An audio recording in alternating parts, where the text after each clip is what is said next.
इस्लामाबाद में होने वाले ईरान अमेरिका मुज़ाकरात को नाकाम बनाने के लिए आज फिर इसराइली जो कस्साब है ये दिन भर मुतहरक रहा है और आज फिर एक तरफ मुज़ाकरात जारी हैं और दूसरी तरफ इन्होंने जो है वो लबनान में 2 बड़े शहरों को निशाना बनाया है, बमबारी की है। इसका मकसद जो हुआ, मकसद ये है कि जो मुज़ाकरात ईरान और अमेरिका के दरमियान जंगबंदी के लिए आखिरी मरहले में दाखिल हो चुके हैं उनको नाकाम करना। नाज़रीन, ये बहुत बड़ी खबर है। ये जो भेड़िया है जिसका नाम इसराइल है ये बाज नहीं आ रहा और इसका सर उम्मत मुस्लिमा को कुचलना पड़ेगा। मैं आपको बता रहा हूँ कि आज उन्होंने फिर लबनान पर शदीद तरीन बमबारी की है और दर्जनों लोग, अभी इसकी इंटरनेशनल मीडिया में खबरें नहीं आई, हमें जो इसकी तस्दीक कर रहे हैं वो एक ईरान के बहुत बड़े सहाफ़ी हैं नकवी साहब, वो इसकी तस्दीक कर रहे हैं कि वहाँ पर बमबारी की है।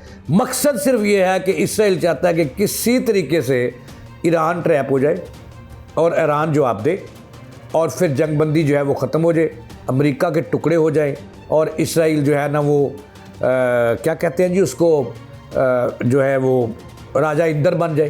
वो कहते ना कि कुत्ती मरे फकीर दी जी टौं टौं नित करे, गलियां हो जान खुलियां जिथे मिर्ज़ा यार बढ़े। तो नेतन्याहू तो मिर्ज़ा यार बनना चाहते हैं कि अमेरिका के भी टुकड़े हो जाएं, सऊदी अरब भी कमज़ोर हो जाए, यूएई भी जो है वो तबाह बर्बाद हो जाए, ईरान जो है वो भी तबाह बर्बाद हो जाए और वो फिर राजा इंदर बनकर ये दाए। या नाज़रीन ये देखें, ये आपको पता है कि बहुत सारी खबरें गर्दिश कर रही हैं।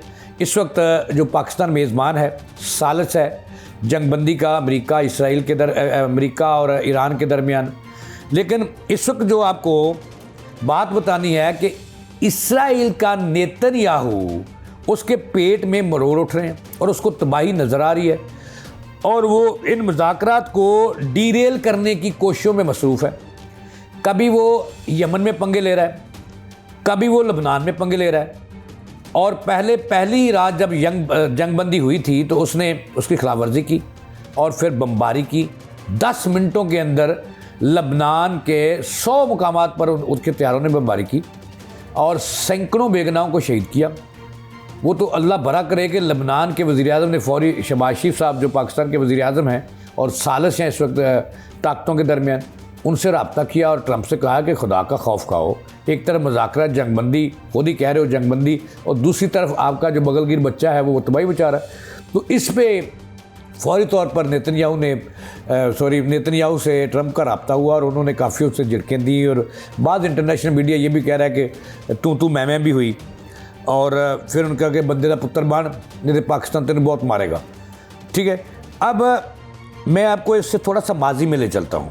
आपको याद है कि आज से कोई 42 रोज़ कबल जब अचानक अमेरिका ने इसराइल के साथ मिलकर ईरान पर हमला कर दिया था, वो एक तारीख़ है, मैं आपको थोड़ा सा बताना चाहता हूँ, फिर आगे चलेंगे अपनी दूसरी खबर की तरफ। वो तारीख़ ये है कि ज़रा सुनिएगा कि ये नेतन्याहू जिसको मैं कसाब कहता हूँ, आलमी दहशतगर्द भी इसको मैं कहता हूँ, कि ये कर क्या रहा है। वो कहते हैं कि 2 रोज़ कबल ईरान और जो आयतुल्लाह खामनाई साहब थे उनके और ट्रंप के दरमियान जो पहले तुर्किया में और उसके बाद ओमान में जो मुज़ाकरात थे वो कामयाब हो चुके थे और ईरान ने ट्रंप से कह दिया था कि हम जोहरी तवानाई पर यकीन नहीं रखते और हम नहीं बनाएंगे जोहरी हथियार और आप भी वहाँ से निकल जाएं आस्ता आस्ता मिडल ईस्ट से और इसराइल को जो है वो रस्सा डालें। ये मुआहदा हो चुका था, ऐलान बाकी था। ये इसकी तस्दीक कौन कर रहा है? यमनी वज़ीर-ए-आज़म। उन्होंने कल एक इंटरनेशनल मीडिया को एक इंटरव्यू दिया है तो उसने कहा जी कि ये मामला थे, लेकिन इसकी तरह जब इसराइल को पहुंची उसने ट्रंप को ट्रैप किया कि अब चूँकि रूस ने ईरान को बहुत बड़े मिसाइल दे रखे हैं और वो अमेरिका को निशाना बनाएगा तो लिहाजा इसका सर कुचला जाए। तो फिर ये इस तरह से हमला हुआ। उस वक्त भी इन्होंने डीरेल कराए और वहाँ पे बमबारी करवाई नेतन्याहू ने, चूँकि उसको अपनी मौत नज़र आ रही है। अच्छा, अब उसी रवश पे रखते हुए ये कभी पहले इन्होंने लबनान पर हमला कराया और 10 मिनटों में 100 मुकामात पर जब ये हो चुकी थी, इसका ऐलान हो चुका था 2 हफ्ते के लिए जो सीज़ फायर है, तो उसके बाद क्या ज़रूरत थी कि उस पर हमला करता। लेकिन लगता ही है कि वे ट्रंप से भी ज़्यादा ताकतवर है। अब इस्लामाबाद में जो मुज़ाकरात हो रहे हैं, इसमें पाकिस्तान ने हर चीज़ तय करवा दी है दोनों मुल्कों में। और जब से ये पाकिस्तान में मौजूद हैं 6 मुलाकातें हुई हैं दोनों वफदों से, पाकिस्तानी वफूद की, जिसमें सऊदी अरब के वज़ीर ख़ारजा भी शामिल हैं। ठीक है जी, 6 मुलाकातें हुई हैं और उनमें पाकिस्तान ने एक ग्राउंड तैयार कर दी है, जिसकी मैं आपको बता रहा हूँ। एक ग्राउंड तैयार कर दिया कि इस ग्राउंड में रहते हुए आपने दोनों एक दूसरे से मुज़ाकरात करने और हम इसको देखेंगे, और मुज़ाकरात के बाद हम गारंटी देंगे कि दोनों ममालिक की तो ये मसला हल हो जाए। अब देखें, मैं फिर वही कहता हूँ कि इस मुज़ाकरात को डीरेल करने का सबसे बड़ा जो है मोदी का जो सरपरस्त आला है और मोदी जिसकी कापी है वो नेतन्याहू। वो कोई भी चंद चढ़ा सकता है कि ईरान तैश में आए, और आज भी उन्होंने 2 बड़े हमले किए हैं 2 इशारों पर, लबनान के 2 इशारों पर। हालांकि लबनान मुज़ाकरात में शामिल है, पहले ये कहते थे कि उसमें शामिल ही नहीं है, लेकिन फिर ट्रंप ने कहा कि शामिल है उसमें, आप भी उनसे मुज़ाकरात कर सकते हो।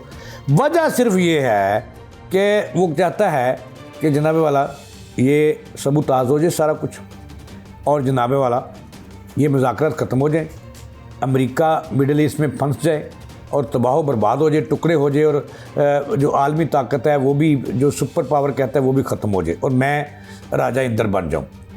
अब ये नहीं होने देना, चूँकि पाकिस्तान। और दूसरा इस बात का, जो जेडी वैंस है, वांस उसका नाम है, लोग वेनिस लिख रहे हैं, वांस जो है इसको पता चल चुका है, चूँकि रिपब्लिकन की मैंने पहले वीलॉग में बताया था कि अब साख एक ही सूरत में वो जो है वो बच सकती है कि ये मुज़ाकरात कामयाब हो।